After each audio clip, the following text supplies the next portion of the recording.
Welcome to Shorty's Supercoach, but today we won't be discussing Supercoach.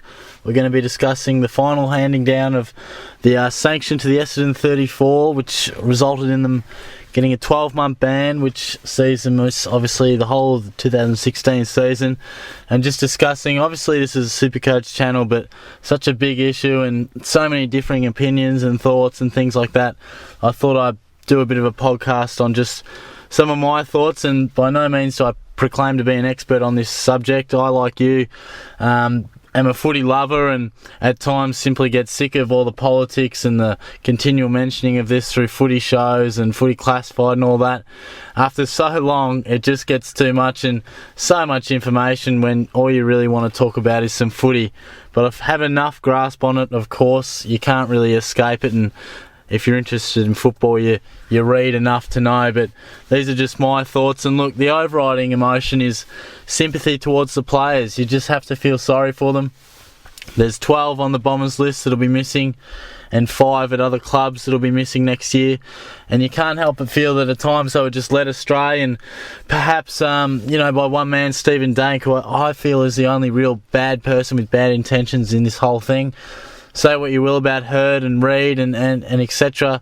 I really think Dank is obviously the man that was all behind it, and he's copped a life ban, which is open to appeal, but I think he'll certainly cop that life ban, and deservingly so.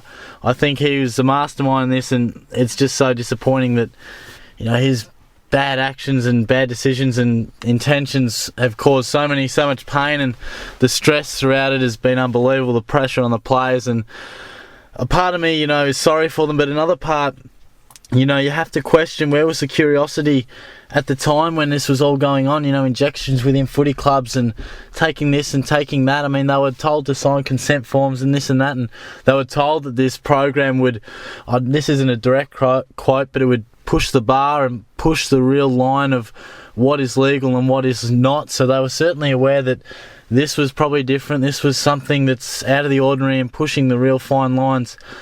Surely at some point, any day when you go to training and you get more injections and you talk to your mates and things, there must have been funny feelings in the gut just going, surely this isn't right, And that what makes me wonder, Ben McDevitt was ruthless in his comments, just saying that, they only have themselves to blame. And I partly agree with him with the head in the sand approach, because I think at times they must have thought, well, look, this is a bit fishy, but look, the powers to be of our club are giving us this. It must be fine. We'll just go along with the ride. No one truly questioned it. I know Zaharakis didn't be involved with it, but no one made enough of a fuss. I know Reid wrote a letter, the club doctor and things like that, but no one did enough to really know what was going on and make a fuss about it and say this isn't right. And all of a sudden they were too far deep, and it's all come to this, which, it's sad at the end of the day, I think. I mean, it leaves just a sour taste in your mouth, because it's like you've just read this book. It's been going for so long, chapter after chapter, and a bit of a roller coaster of what might happen. And the final ending and the final page is of disappointment. It's a bad ending. It's a sour ending. It's not really what we would have hoped. I think everyone wanted the players to get off and that, but at the end of the day, the Essendon Football Club did cheat. I mean, their players were on substances that allowed them to recover quicker, be stronger, build bigger muscle, etc. And you can't have that. We have to make this harsh stand on them so it'll never happen again.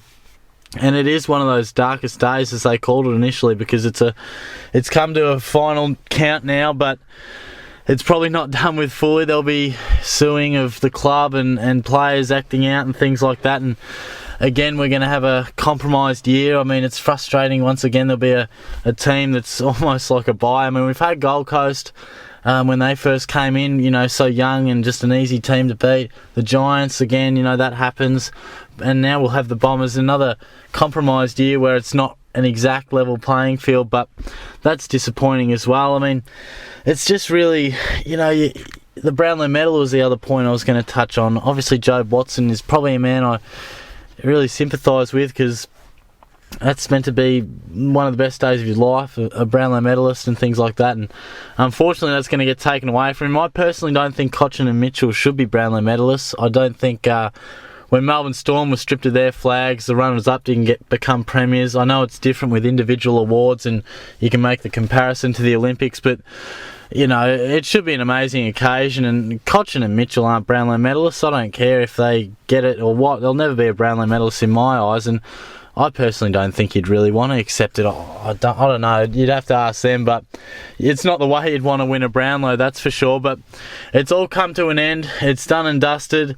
They'll miss 12 months. It's disappointing at times, as I've said, but you can't ignore the fact that what went on was just unheard of, unseen before in Australian sport, and just a terrible, terrible environment. I mean, these players don't even quite know what was put into them. They were used as guinea pigs at times, which is, when you really look into it, it was quite shocking how they were just used as test puppies to just, you know, work on these drugs and see how it affected them and what came of it.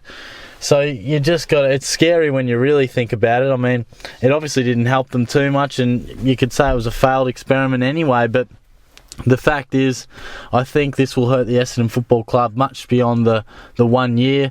There's so much to come out of it. I think the last few years, the stress and the scarring that's put on the club will last for some time. Players as well, you have to sort of sympathise with how it's going to affect not only their development but personally.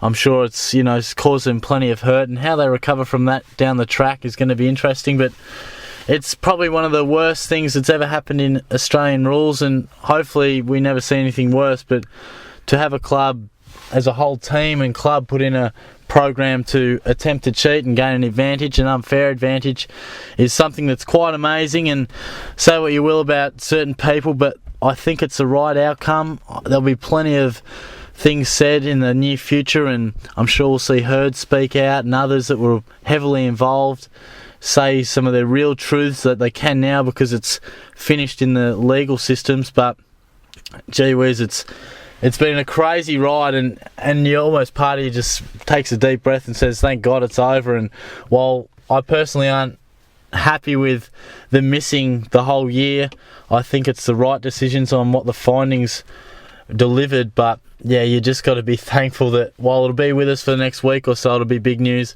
at least it will hopefully be something we can put behind us and look back on, not fondly at all, but at least we can finally put it in the rear vision mirror, because it was a weekly subject for a long, long time.